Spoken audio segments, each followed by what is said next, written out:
نوجوانوں، آرام پسندی تھوڑی کم کرو۔ ہر وقت لیٹنا، ہر وقت آرام تلاش کرنا، یہ کمزور کر دیتا ہے جوانوں۔ لقد خلقنا الانسان فی کبد، ہم نے انسان کو مشقت میں رہتا ہوا پیدا کیا۔ میں نے ابھی دوستوں سے کہا ہے، پھر آپ کی خدمت میں عرض کرتا ہوں، رات ہو گئی ہے تقریباً 11 گھنٹے کی، 7 بجے عشاء ہوتی ہے اور 6 بجے کے بعد ہی عموماً سب جگہوں پہ فجر کی نماز ہوتی ہے، تو 11 گھنٹے کی رات بنتی۔ بہت زیادہ بھی ڈاکٹر کہتا ہے کوئی سوئے تو 8 گھنٹے سو لے، نیند پوری ہے۔ اگر عشاء کے بعد موبائل کرو جلدی بند، تو ذرا سحری میں اٹھو، بندہ ہو جوان اور اٹھ کے پڑھے تہجد، تو مزہ نہیں آ جاتا؟ اور جو سحری کے وقت دعا کا مزہ ہے، جو دعا کی لذت ہے، نبی کریم علیہ السلام نے صبح صبح سیدہ پاک کو آواز دے کے کہا، یہ ہماری تعلیم کے لیے، فرمایا اٹھو، یہ رب کریم سے سوال کرنے کا وقت ہے۔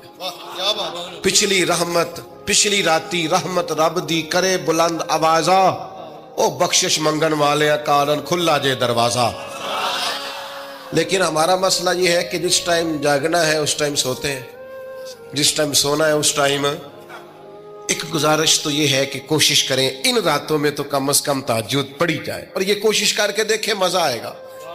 اور پھر ادھر ادھر لوگوں کو دکھ بتانے کی بجائے نا، جب تہجد کی 2 رکعتیں پڑھ لے تو سارا اپنے رب کی بارگاہ میں عرض کر دے، بوجھ بھی ہلکا ہوگا دل کا، راز بھی رکھا جائے گا اور کرم بھی ہو جائے گا۔ اور دوسری گزارش یہ ہے کہ سرکار دو عالم علیہ السلام نے نوجوانوں سے کہا تھا، جوانوں یا نکاح بڑے آسان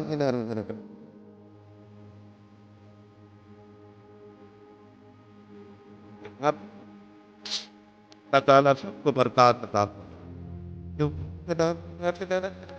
فرمائے۔ آپ اکیلے کے بھائیوں کے ساتھ مجھے محسوس ہے نا، تب 2-4 لوگ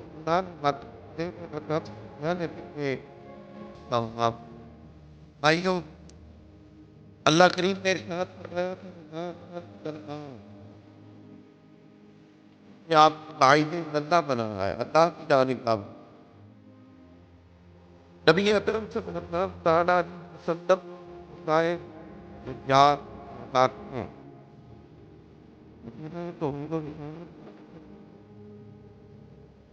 اتنے جاندار اور اتنے مضبوط ہیں کہ بندہ مومن کی بات نہ کر۔ اب دیکھیے عرب کے لوگ تو ہم پرست شکار کا یہ خیال تھا کہ جب حج کر کے آئے ہیں تو گھروں کے دروازوں سے ناخن نہیں ہوا کرتے تھے، قرآن مجید فرماتا ہے کہ اس کے لیے جان پھر بیت کا تمام کرتے بعد اللہ کا پکار تو وہاں طرح طرح کی باتیں تھا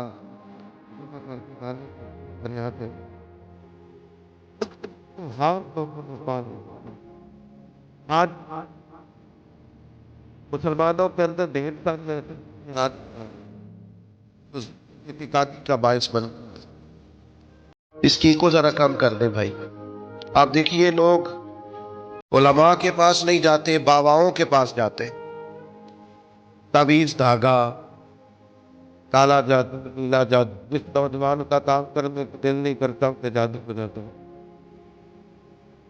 پھر یہ کہ کالی بلی رستہ کاٹ گئی، اور پھر یہ کہ میں باہر نکلنے لگا تو کسی نے آواز دے دی۔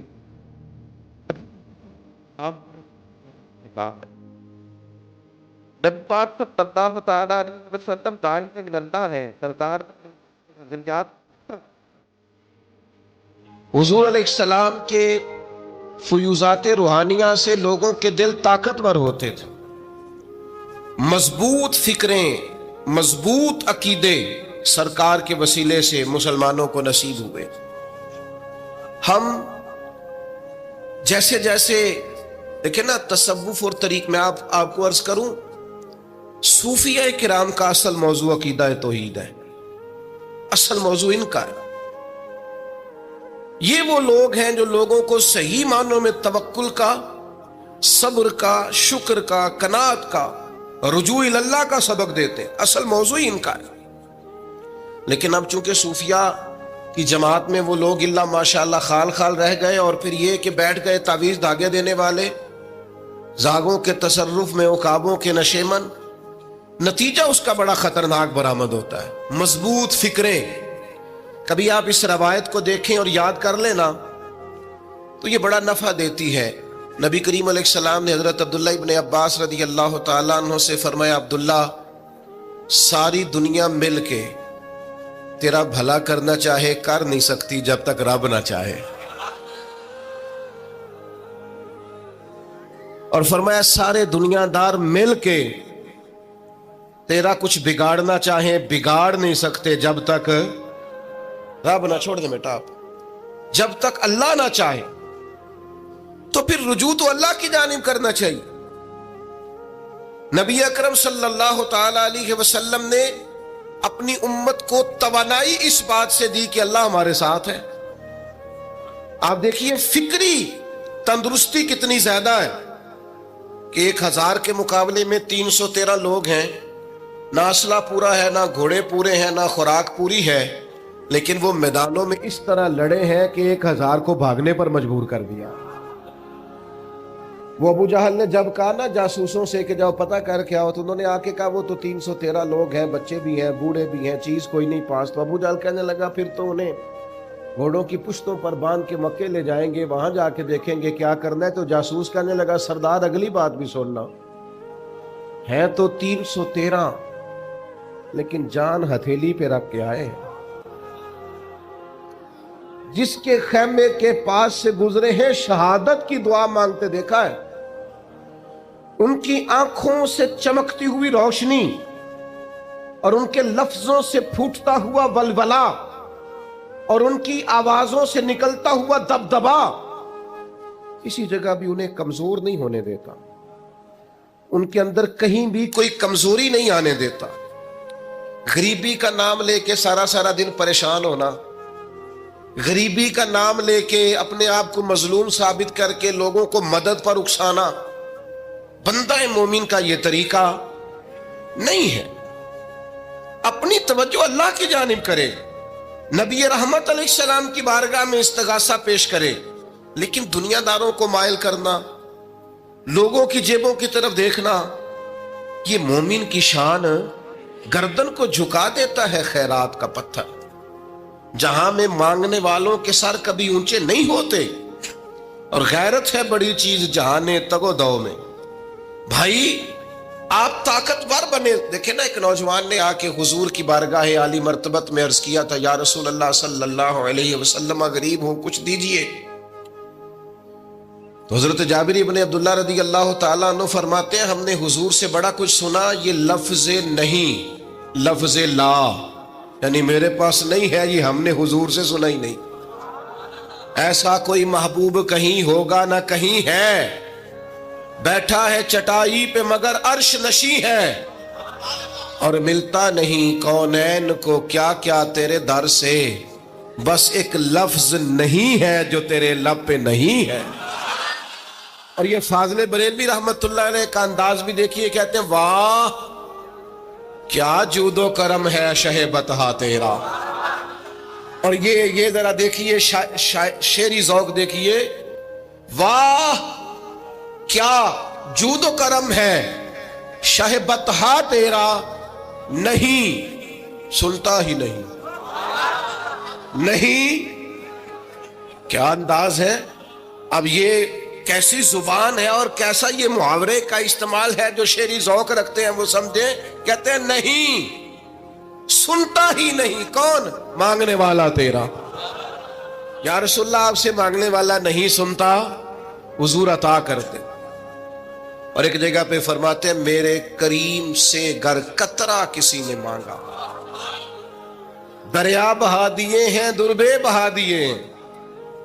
حضور تو دیتے، پر نوجوان نے جب آ کے عرض کی نا یا رسول اللہ صلی اللہ علیہ وسلم کچھ دیجئے، وہ جوان ہو، چڑھتی جوانی ہو، اور پھر وہ سوال کرے.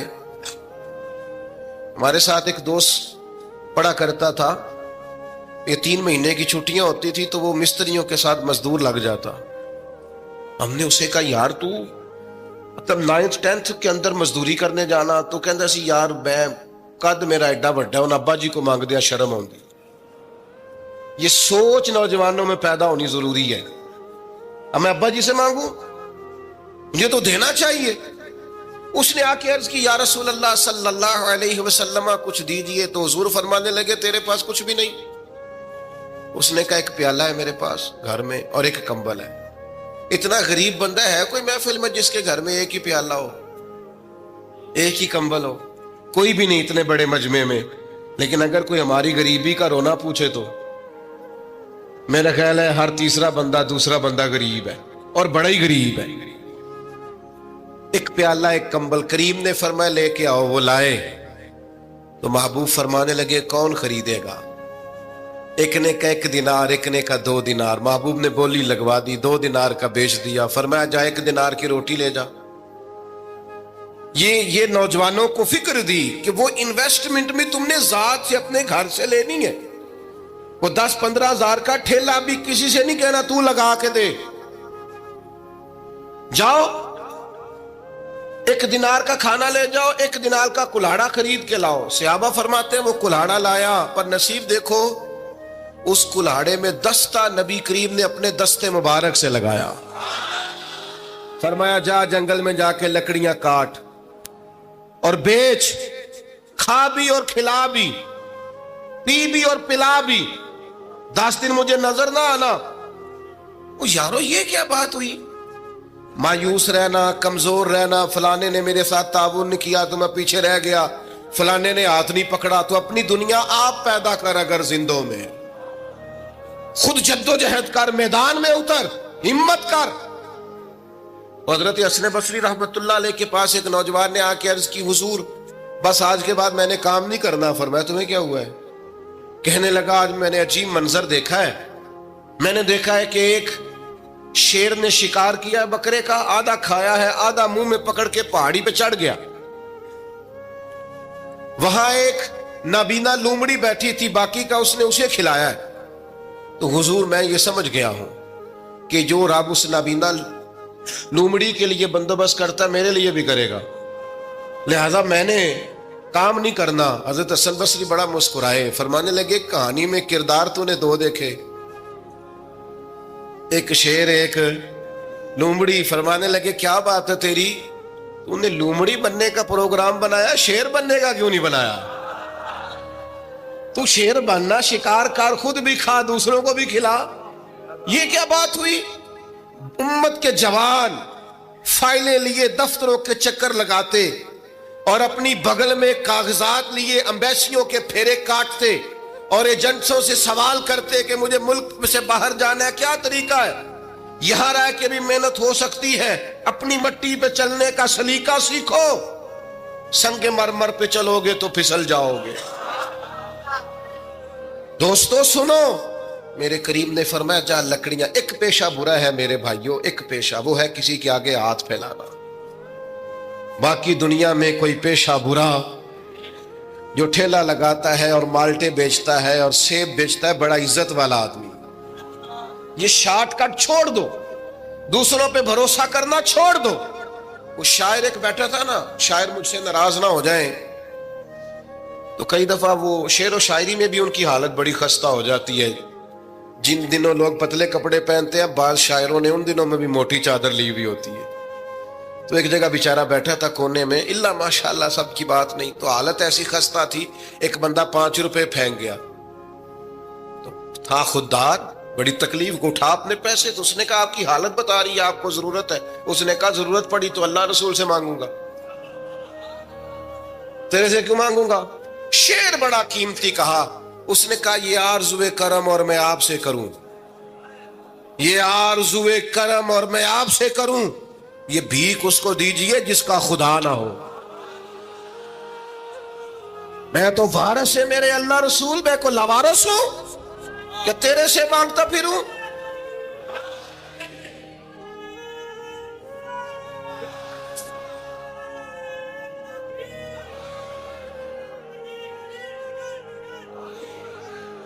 ماشاء اللہ ماشاء اللہ.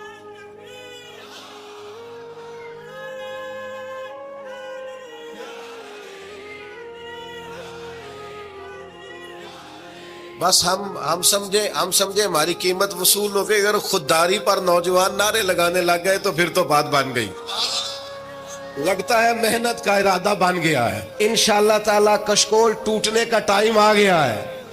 کرم کی برکھا برسے گی. یہی ملت کا جوان قیادت کرے گا.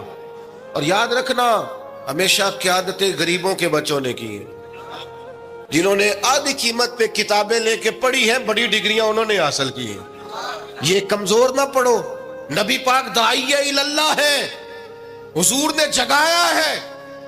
15 دن نظر نہ آنا, مزدوری کر. وہ نوجوان 15 دنوں کے بعد آیا. اب تیرا حال کیا ہے؟ اس نے کہا حضور پہلے ایک پیالہ تھا نا, اب سارے گھر کے برتن بن گئے.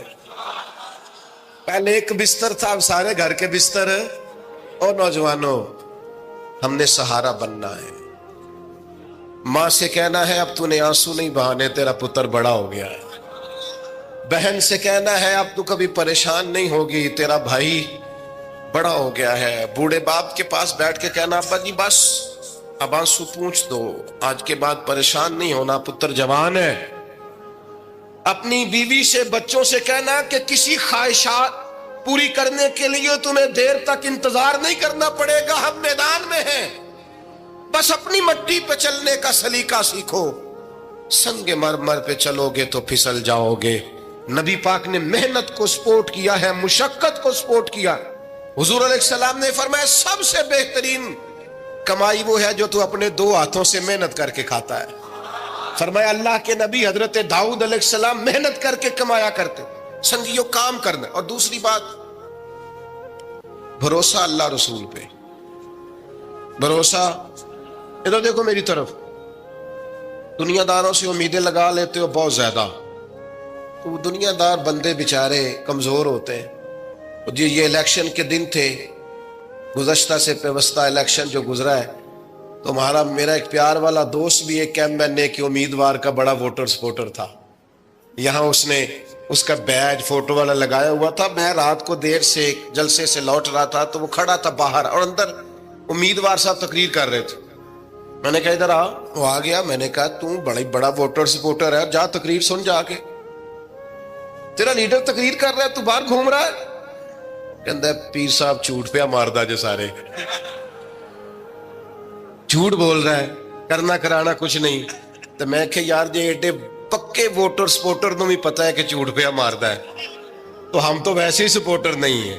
ہم نے تو کی محبت تو سیاست کا چلن چھوڑ دیا. ہم اگر عشق نہ کرتے تو حکومت کرتے.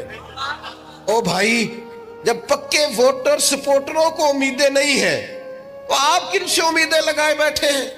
آپ جدوجہد کریں, اور امیدیں اللہ رسول سے. نبی پاک علیہ السلام نے فرمایا جو رب پہ بھروسہ کرے گا اللہ کی رحمت اس کی کفایت کرے گی. وَمَن يَتَوَكَّلْ عَلَى اللَّهِ فَهُوَ حَسْبُهُ, وہ اللہ پہ بھروسہ کرے گا اللہ اس کے لیے کافی ہو جائے گا. ادھر دیکھو یار موبائلوں والے دوستوں, بات سنو. گھبراہٹ نہیں, ٹینشن نہیں, انزائٹی نہیں, ڈپریشن نہیں. مومن اور ڈپریشن, مومن اور انزائٹی, مومن اور ٹینشن. وہ جی مجھے پتہ نہیں مجھے کیا ہو رہا ہے, جی مجھے خوف آتا ہے. آپ کو خوف آتا ہے مومن ہو کے؟ آپ کو یہ کرونا کے دن تھے تو مجھے لے گئے ایک سرکاری ہاسپٹل میں, آپ کچھ یہاں بات کریں, لوگوں کو حوصلہ دیں. تو ایک ڈاکٹر صاحب مجھ سے کہنے لگے جی مجھے نہ تنگ جگہ بڑی گھٹن ہوتی ہے, تو موت سے بڑا ڈر آتا ہے, قبر تو بڑی تنگ ہوتی ہے. میں نے کہا ڈاکٹر صاحب کچھ بھی. کہنے لگے سانس ہی نہیں آتا, چاروں جانب سے بند ہے. تو میں نے کہا بچہ بھی تو ماں کے پیٹ میں سانس لیتا ہے نا. آپ نے تو سبحان اللہ کہا. وہ ڈاکٹر تھے, انہوں نے نہیں کہا. وہ کہنے لگی جو تے اماں لیندی صاحب. ہنستے نہیں جی, باتیں ہنسنے کو نہیں سنا رہا, میں فکری باتیں کر رہا ہوں. کہا وہ تو اماں آکسیجن لیتی ہے تو بچے کو جاتی ہے. تو میں نے کہا چلے ڈاکٹر صاحب وہ جو انڈے سے بچہ نکلتا ہے اس کے تو چارب جانو کوئی صورت نہیں ہوتی سانس کی. تو مجھے کہنے لگے آپ کہنا کیا چاہتے ہیں؟ میں نے کہا میں یہ کہنا چاہتا ہوں قبر کی 2 حالتیں ہیں. قبر دوزخ کے گڑھوں میں سے گڑھا بھی ہے, اور جنت کے باغوں میں سے باغ بھی ہے.